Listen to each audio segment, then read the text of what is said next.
नमस्कार. मी भाऊ तोरसेकर. तुम्ही बघत आहात प्रतिपक्ष. मित्रांनो, 17 तारीखला म्हणजे 17 जून 2026 सकाळपासून धुमाकूळ चालू होता. शिवसेनेचे उबाठा शिवसेनेचे 6 खासदार, लोकसभेचे सदस्य हे फुटण्यासाठी आणि उद्धव ठाकरे यांना टांग मारण्यासाठी देशाची राजधानी दिल्लीला जाऊन पोहोचले. कुठच्या कुठच्या विमानाने गेले वगैरे वगैरे वगैरे बातम्या तुम्ही बघितलेल्या असतील. पण ते फुटणार असतील तर त्यांच्याकडून काही चकार शब्दाची बातमी कुठे आलेली नव्हती.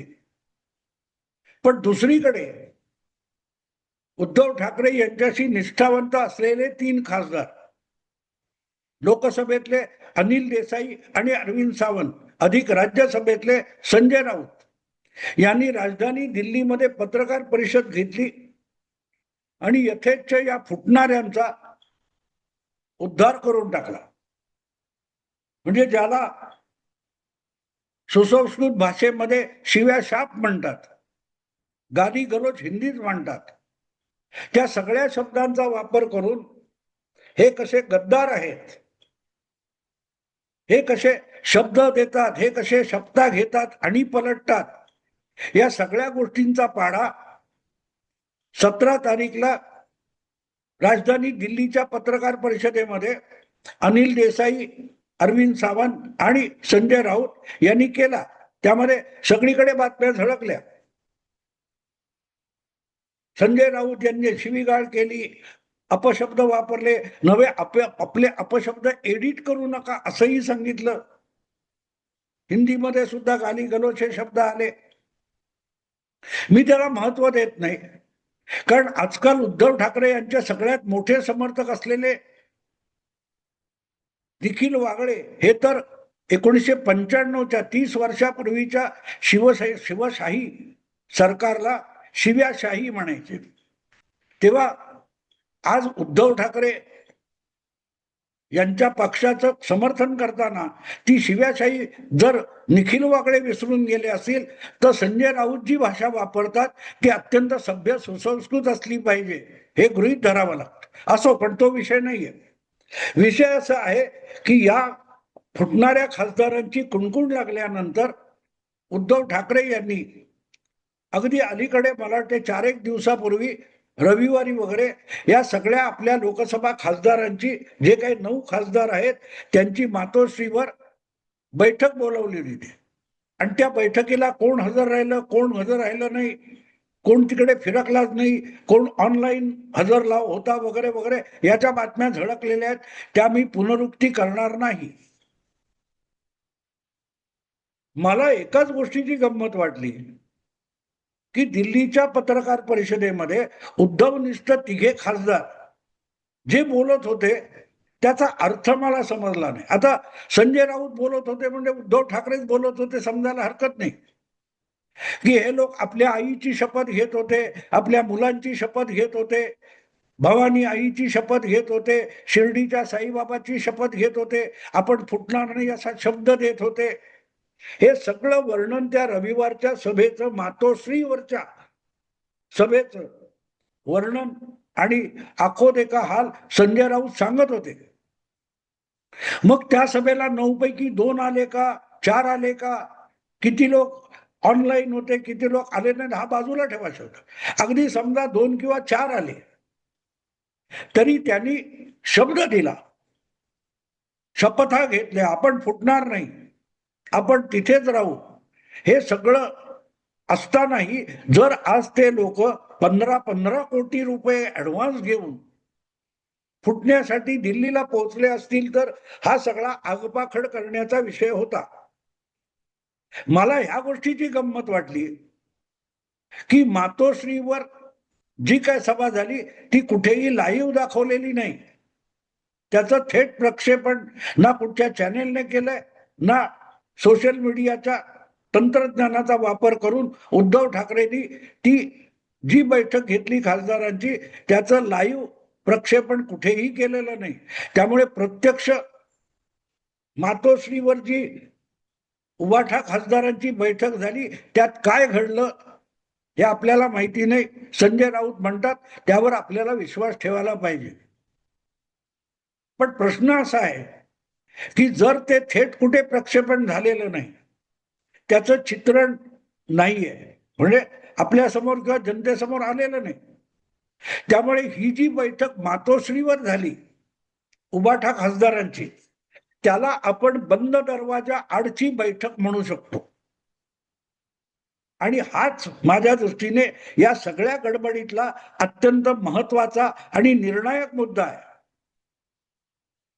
मातोश्रीवर बंद दरवाजा आड ज्या बैठका होतात, त्यामध्ये घेतल्या गेलेल्या शपथा आणि दिले गेलेले शब्द यांचं पालन होत नाही, हा विषय गेली 6-7 वर्ष महाराष्ट्राच्या राजकारणात परत परत बोलला गेलेला आहे. 2019च्या विधानसभा निवडणुकीचे निकाल लागल्यानंतर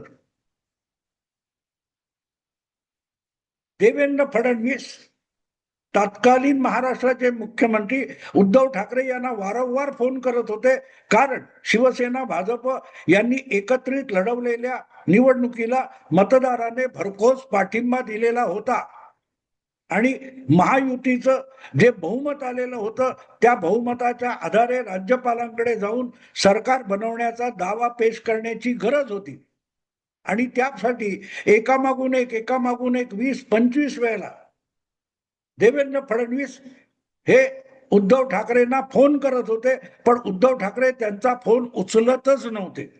आणि दुसरीकडे संजय राऊत मात्र त्या निकालानंतर शिवसेनेला 2.5 वर्षाचं मुख्यमंत्रीपद देण्याची कबुली ही फेब्रुवारी 2019 मध्ये भाजपचे पक्षाध्यक्ष अमित शहा यांनी दिल्याचा पत्रकारांना हवाला देत होते. आणि त्यामुळे कुठच्याही परिस्थितीत मुख्यमंत्री उद्धव ठाकरेच होणार हे संजय राऊत सांगत होते. बंद दरवाजा आड बाळासाहेबांच्या दालनामध्ये बंद दरवाजा आड अमित शहानी शब्द दिला असा उद्धव ठाकरेंचा दावा होता. पण ज्या बंद दरवाजा आड फक्त अमित शहा होते आणि उद्धव ठाकरे होते, या पलीकडे बाळासाहेबांचा एक फोटो किंवा प्रतिमा होती, त्यामुळे तिसरा कोणीही जिवंत माणूस या दिल्या आणि घेतल्या शब्दाचा साक्षीदार नव्हता. पण आपण म्हणतो ते खरं आणि बाकी जग खोटं, ही उद्धव ठाकरे आणि संजय राऊत यांची भूमिका असते. साहजिकच दिलेला शब्द भाजपने पाळला नाही, पण शब्द दिला काय हे मात्र निकाल लागेपर्यंत उद्धव ठाकरे चकार कोणाला बोलले नव्हते. मुद्दा तोही सोडून द्या, पण शरद उद्धव ठाकरे यांचा स्वतःवर विश्वास असेल आणि आपण त्यांच्यावर विश्वास ठेवायचा असेल तर एक गोष्ट साफ होते की मातोश्रीवर बंद दरवाजा आड दिलेला शब्द पाळला जात नाही. या अनुभवातून खुद्द उद्धव ठाकरे गेलेले आहेत आणि त्यामुळे त्याच्या आधारे जे काय घडामोडी गेल्या 6-7 वर्षामध्ये झाल्यात, तो अनुभव उद्धव ठाकरेंनी विसरता कामा नये. युती परत एकदा करायची हे 2019च्या फेब्रुवारीमध्ये ठरलं होतं आणि त्यासाठी जी बैठक व्हायची होती ती घ्यायची असेल तर मातोश्रीवर यावं लागेल, ही उद्धव ठाकरेंची अट होती. म्हणून भाजप सारख्या मोठ्या पक्षाचे अध्यक्ष सुद्धा अमित शहा मातोश्रीवर पोहोचलेले होते आणि त्यावेळेला बंद दरवाजा आड शब्द दिला हा उद्धव ठाकरे यांचा दावा होता. सवाल इतकाच आहे की बंद दरवाजा आड मातोश्रीमध्ये दिलेला शब्द पाळला जात नाही हे उद्धव ठाकरे गेली 6-7 वर्ष सांगत असतील, तर मग आज कुठलीही खासदारांची आमदारांची कसलीही बैठक ही मातोश्रीमध्ये होत असेल आणि ती बंद दरवाजा आड होत असेल तर त्याच्यावर बाकी कोणीही विश्वास ठेवला चालेल, उद्धव ठाकरेंनी ठेवता कामा नये. मग तो शब्द देणारा भाजपचा राष्ट्रीय अध्यक्ष असो, अमित शहा असो किंवा स्वपक्षाचे लोकसभेतले खासदार असो. या आलेल्या बैठकीला आलेल्या खासदारांनी शब्द दिला होता आई भवानीच्या साईबाबांच्या शपथा घेतल्या होत्या हा दावा म्हणून फोल ठरतो. तुम्ही जर अनुभवातून गेलाय की मातोश्रीच्या बंद दरवाजा आडचा शब्द कोणीही पाळत नाही, तर मग आपल्याच खासदारांवर त्यांनी शपथा घेतल्या म्हणून उद्धव ठाकरेंनी विश्वास कसा ठेवला? चूक माणसाची एकदा होते, दोनदा होते, फसगत एकदा दोनदा तीनदा होते, वारंवार फसगत कशी काय होते? आधी तुम्ही फसला असाल, आधी तुमच्याकडून चूक झाली असेल, त्यापासून शिकतो त्याला माणूस म्हणतात. आणि उद्धव ठाकरे माणूस तर नक्की आहेत. मग अमित शहा सारखा माणूस बंद दरवाजा आडचा शब्द पाळत नसेल, तर त्याच्या तुलनेमध्ये तुमच्या पक्षाचे खासदार वेगळे कसे ठरतील? त्यांनाही माहिती होतं दरवाजा बंद आहे. आपली जी बैठक झाली आहे याचं काय थेट प्रक्षेपण लाईव्ह वगैरे चालू नाहीये. त्यामुळे इथे वाटेल ते शब्द द्यायला हरकत नाही, वाटेल त्या शपथा घ्यायला हरकत नाही. कारण मातोश्रीच्या बंद दरवाजा आड धादांत खोटं बोलायला मोकळीक असते. बाहेर जाऊन आपल्याला मनाला वाटेल ते करायचं, आतमध्ये जे काय असेल ते कबूल करायचं, काही बिघडत नाही. ही तर मातोश्रीची उद्धव ठाकरेंनी बनवलेली अलीकडच्या काळातली एक परंपरा आहे, प्रथा आहे. मातोश्रीच्या बंद दरवाजा आड धादांत खोटं बोलायचं आणि मग त्यातला कुठल्याही शब्दाचं पालन करायचं नाही. ही उद्धव ठाकरेंनी सुरू केलेली परंपरा आहे ना. त्यातले बाकीचे खेळाडू वेगवेगळे असतील, पण प्रत्येक बाबतीत एक गोष्ट खरी असते की त्यामध्ये दिलेला शब्द पाळला जात नाही, हे नंतर उद्धव ठाकरे सांगतात.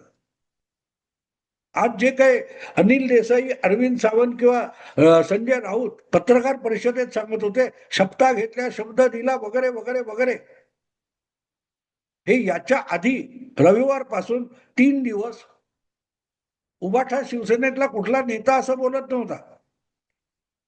त्या 2019 मध्ये अमित शहानी याविषयी कुठे बाहेर वाच्यता केली नाही.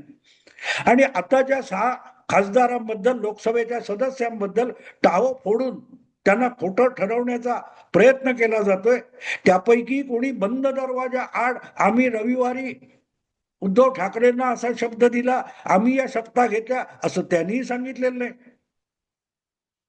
म्हणजेच उद्धव ठाकरे दरवेळेला फसतात असा त्याचा अर्थ घ्यावा लागतो. जर उद्धव ठाकरे खरं बोलतात तसं मानायचं, तर मग अमित शहापासून त्यांच्या पक्षाचे आजचे लोकसभेतले खासदार हे सगळेच्या सगळे खोटारडे. आणि ते खोटारडे कशासाठी? कारण उद्धव ठाकरे हा एकमेव सत्याचा पुतळा आहे.